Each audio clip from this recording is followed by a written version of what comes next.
بسم اللہ الرحمن الرحیم۔ جمعرات اور جمعے کو ہم بستری اور غسل کی ترغیب اس لیے دی گئی کیونکہ مردوں کو جمعے کے دن جامع مسجد جانا ہوتا ہے تاکہ آتے جاتے کہیں نظر پڑنے سے طبیعت میں کسی قسم کی گندگی پیدا نہ ہو اور خواہش نفس اطمینان ہونے کے سبب نماز اور خطبے میں دل جمی حاصل ہو جائے۔ حدیث نبی صلی اللہ علیہ وآلہ وسلم ہے، مرد کا اپنی بیوی کے ساتھ اکٹھے ایک بستر میں سونا افضل ہے سوائے اس کے کہ کسی ایک کا دل راغب نہ ہو۔ اس کی بنیادی وجہ یہ ہے کہ مقصد ہم بستری کرنا نہیں بلکہ مقصد تو اپنی بیوی کے دل کو خوش کرنا ہوتا ہے، یہاں تک کہ بیوی کے دل کو راضی کرنے کے لیے اس کے ایام کے دنوں میں بھی قریب ہو جانا گویا انبیاء علیہ السلام کی سنت مبارکہ ہے۔ حضور صلی اللہ علیہ وآلہ وسلم نے ارشاد فرمایا، اپنی بیوی سے جماع کرنا بھی صدقہ ہے اور اس پر ثواب ملتا ہے۔ صحابہ کرام نے عرض کیا، یا رسول اللہ،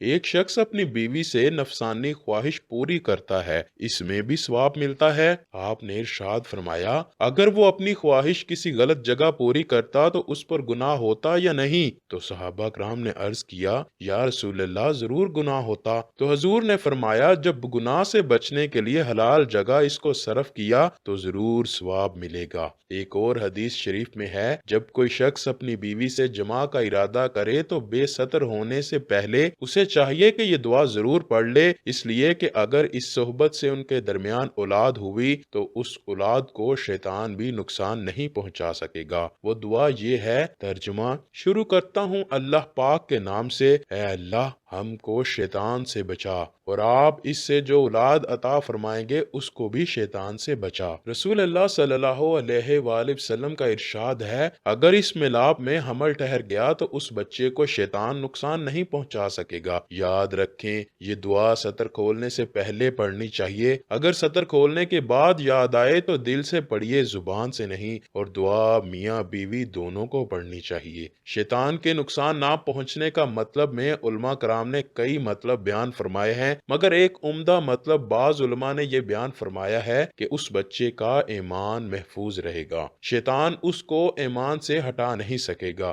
اللہ اکبر، کتنی بڑی دولت ہے کہ ایک دعا کی برکت سے بچے کا ایمان محفوظ ہو جائے۔ عین صحبت کے حال میں بولنا بھی مناسب نہیں اور نہ ہی اس وقت بیوی کے علاوہ کسی اور سے جماع کرنے اور لطف اندوز ہونے کا خیال ذہن میں ہونا چاہیے، ورنہ یہ بھی گناہ کے مترادف ہوگا۔ میاں بیوی کو ایک دوسرے کا پورا بدن دیکھنا جائز ہے، کوئی گناہ نہیں، مگر بلا ضرورت اچھا بھی نہیں۔ حضرت ابو ہریرہ رضی اللہ تعالی عنہ سے روایت ہے، رسول اللہ صلی اللہ علیہ وآلہ وسلم فرماتے ہیں، اس ذات کی قسم جس کے ہاتھ میں میری جان ہے، کوئی مرد نہیں جو اپنی بیوی کو اس کے بستر کی طرف بلائے اور وہ انکار کرے، مگر وہ جو آسمان میں ہے اس سے ناراض رہتا ہے یہاں تک کہ وہ شوہر اس سے راضی ہو جائے۔ حضرت ابو ہریرہ رضی اللہ تعالیٰ عنہ فرماتے ہیں، رسول اللہ صلی اللہ علیہ وآلہ وسلم نے نماز پڑھائی اور فرمایا، اپنی جگہوں پر بیٹھے رہو۔ پھر آپ نے اللہ کی حمد و ثنا بیان کی، پہلے مردوں کی جانب متوجہ ہوئے اور فرمایا، کیا تم میں کوئی ایسا ہے جو اپنی بیوی کے پاس آ کر دروازہ بند کر لیتا ہے اور پردہ ڈال لیتا ہے اور پردے میں چھپ جاتا ہے؟ لوگوں نے جواب دیا، جی ہاں۔ پھر آپ نے فرمایا، اس کے بعد وہ لوگوں میں بیٹھتا ہے اور کہتا ہے، میں نے ایسا کیا، میں نے ایسا کیا۔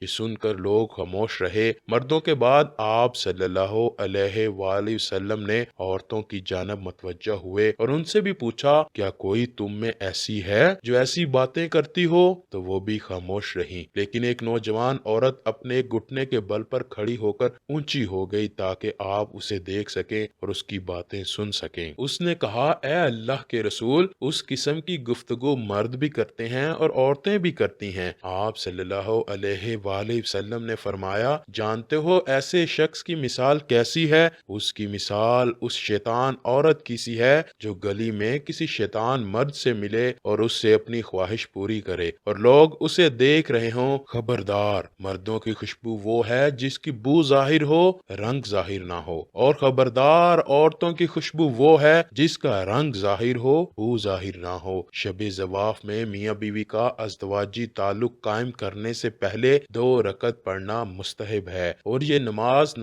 جفل ہے، اور اس کا ثبوت احادیث سے ملتا ہے، اور یہ خیر و برکت اور میاں بیوی میں باہم الفت و محبت کا ذریعہ ہے۔ اللہ سے دعا ہے کہ وہ ہمیں نیک اعمال کرنے کی توفیق عطا فرمائے۔